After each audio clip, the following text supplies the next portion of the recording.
再来关心今仔日透早的时阵，伫台北市大同区内真侪所在是熊熊失电，有2000多户受到影响。这当中是包括着金华酒店，有旅客是表示讲伊是带外国亲戚来遮住，结果要饭店内煞停电去。那台电是回应讲，是因为这地下的高压电缆线去过样，才会发生这件事故。金华酒店大停电，应该不是只有我们这一间吧？旅客甲手电开开，伫饭店的房间内底顺一连。10时饭点过，住咧饭店煞熊熊规个暗面蒙，原来是停电啊！来电！后来电总算来啊，旅客想要先走去1楼避难，不过电梯内底显示的号码煞规个乱糟糟，互伊惊一跳。根据了解，这个旅客原底是要带伊头一届来台湾的外国亲戚来住金华酒店，想要到煞拄到这个情形。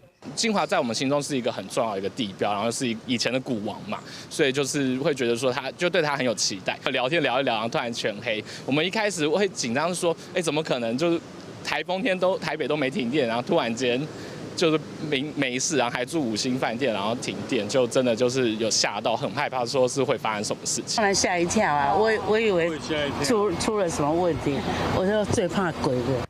根据了解。毋若是金华酒店，代志发生伫咧10时饭点过12点13分，为台北市大同区承德路2段、赤峰街、南京西路甲中山区的天祥路等迄块地拢受到影响，拢总有2413户失电。金华甲老爷酒店拢有停电。因为台电的地下电缆故障，随即办理那个转工还有抢修的工作。那大概7分钟之内，我们就复电了70%，大概复电了1847户。那其中金华酒店我们在事故发生后1分钟内我们就复电了针对这点，金华酒店强调讲，停电的原因是台电的高压电缆供电无稳定所致，当咧请台电提供跳电的证明文件。另外，旅客嘛关心有味的电力哪会无启动。